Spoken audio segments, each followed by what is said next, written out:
Okay. Good. How are you? Okay. Okay. This year, we wanted to do it right for Okay. you. Uh-huh. And so we've prepared Wonderful. stars with all the names. Okay, But wonderful. when we were working on it, we have the names Josiah, Obed, Hezekiah, Right. all of these names. And the kids were asking, what? So Okay. could you explain to us, please, Okay. all of these names and the Jesse tree and the All devotion? right. All right. Well, I think first of all, we have to understand something about what you and I call the Christmas tree.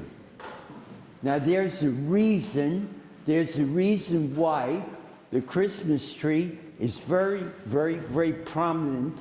It plays a very, very important role among certain people. The Christmas tree is not universal. So if you went to Mongolia, they would celebrate Christmas, but you wouldn't see a Christmas tree because there were no trees that grow in Mongolia. So in other words, many customs that we have about Christmas developed out of the land or the country or the climate, the atmosphere that people lived with. And so we use here in Europe, Northern Europe particularly, our ancestors used the Christmas tree for what reason? The reason being, all the trees are dead during the winter. In other words, leaves fall, and when you take a look at a tree in November, December, and January, all you see is dry branches. But there's one tree in the woods that remains green through the whole winter, and that is what you and I would call the Christmas tree. And the ancestors, let me just use the word our ancestors, because I'll get confused with personal pronouns here. Yeah. So our ancestors saw this tree, and they could not understand why it was green all year, even in the midst of winter. They couldn't understand it. And so they figured that this tree must have a special power, and this we're talking about people before the time of Jesus. They thought that, well, if this tree is evergreen all year, that means it must have a special power. It must be really loved by God. And so what they would do is they would take the tree and they would bring it into the house, and they would want, in some ways, this is before Jesus, before Christianity came, they would bring the tree into the house, and they would, in other words, they would almost venerate it because of the power of its remaining green in the terrible cold winter. And so when Christianity came, so we adopted it. We said this is an example of nature, of what God has created. God has created this beautiful, beautiful tree in order to remind us about life. Life even in the most difficult situations. It remains green throughout the whole year. In other words, this green represents life in its fullness. That would be the background of why we use a tree. Now, there's some people who say, well, that's paganism, and that's no. Our ancestors tried to worship God in the best way that they could. We have Jesus Christ, who tells us the way to God the Father. He tells us what we can do in order to be better people. Our ancestors did not have that direct message. They tried to use what they saw in order to get closer to God. Having Jesus makes our approach to God a lot easier. Now, we say the Jesse tree. All of us, I remember when I was in school, we had a teacher, a history teacher, who really challenged us. He used to tell us, he said, "Where do you come from?" Well, here we are, we're a bunch of schoolboys in New York. I said, "Well, I come from New York." "No, you don't." "Well, I was born in New York." No, where do you come from?" And he was what they call a genealogist. Does anybody know what a genealogist? I don't want the fathers and mothers to tell me. Is there anyone here who can tell me what a genealogist is? No one? A genealogist is someone who can trace your heritage. In other words, where do we come from? And you know how he used to trace heritage? He said, "Where does your father's father come from?" He said, "That's where you come from." Here we are, 14, 15-year-old fellows looking at this man. But, when you stop and think about it, you have to begin someplace. And for many people, they begin with their father's father. Where your father's father came from, he used to say, "That's your Bethlehem." Why do we use the word Bethlehem? Does anybody know?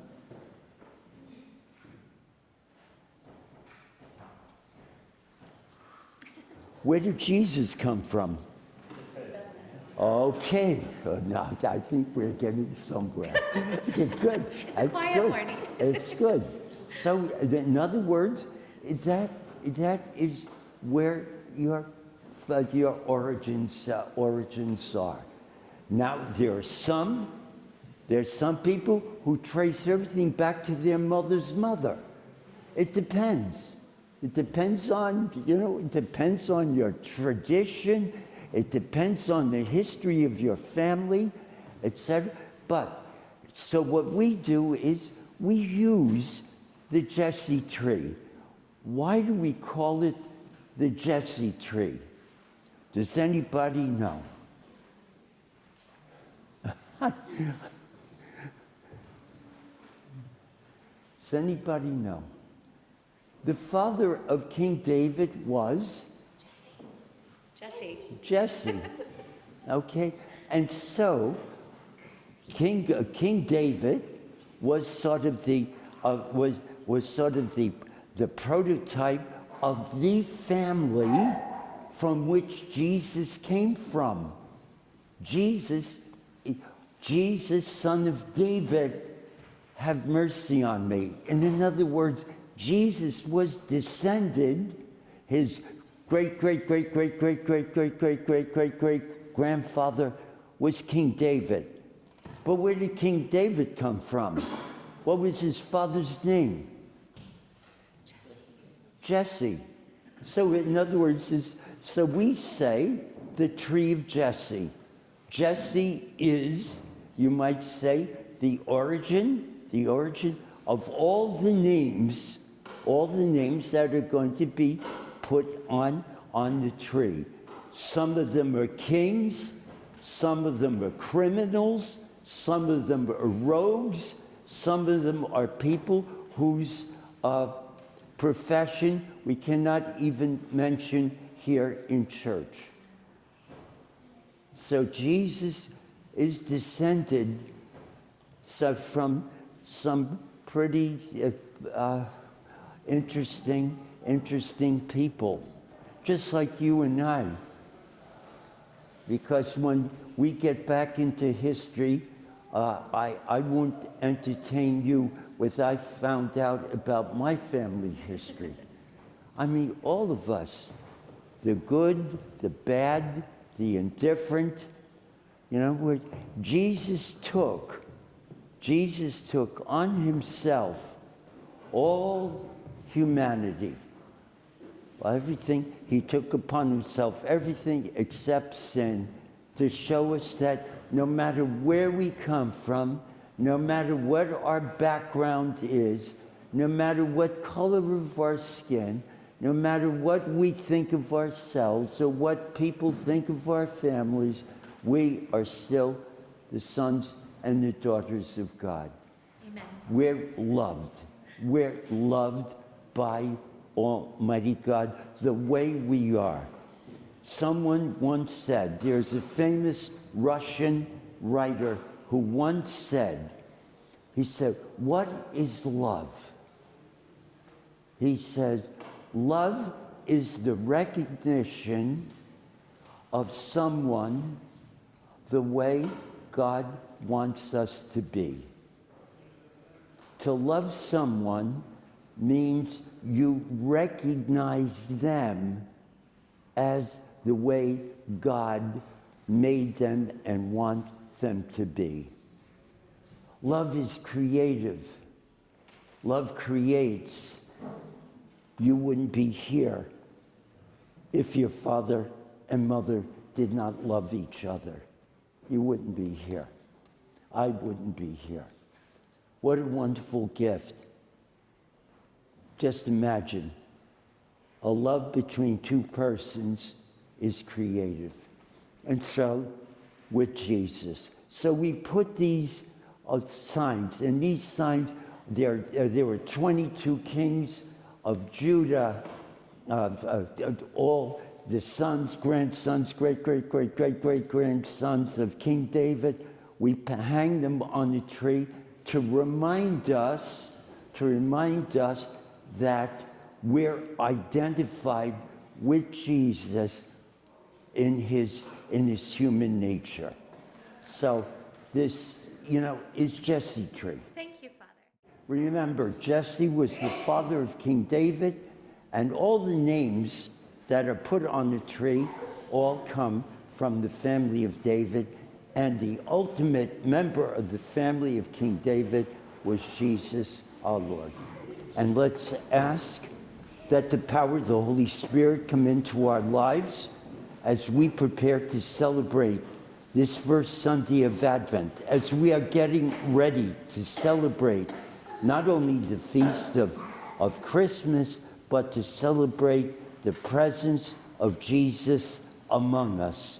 We are walking Bethlehems, because Jesus being with us, we give Jesus to others by what we say and by what we do. May Almighty God give us the strength and the power and the light of the Holy Spirit to walk in the light, to walk in the presence of Jesus forever. Let us be Jesus for other people. Let us be Jesus for those who are looking for truth, who are looking for meaning in their lives. And we bless you as all are blessed in the name of Jesus, name of the Father, and of the Son, and of the Holy Spirit. Amen. Amen. Let us go in peace. Thanks be to God. God bless you, and thank you for keeping quiet during the Thank you, Father.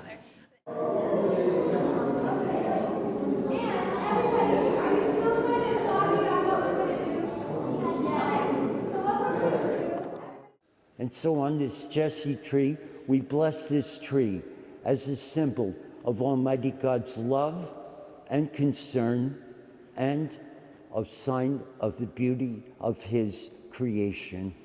And Father, Son, and Holy Spirit. Our children now will put the names of the ancestors of Jesus on the tree.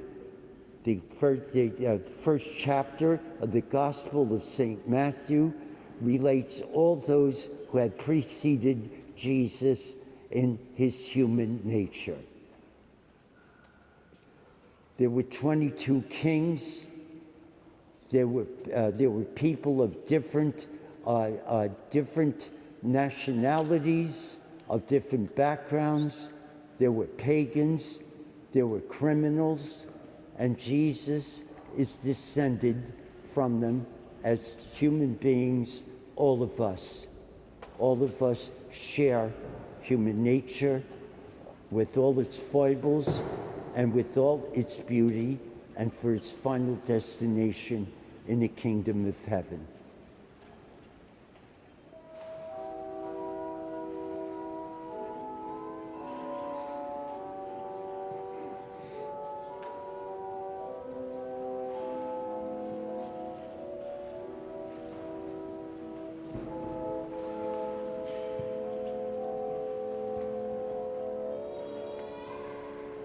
You can go to the altar, to the chair.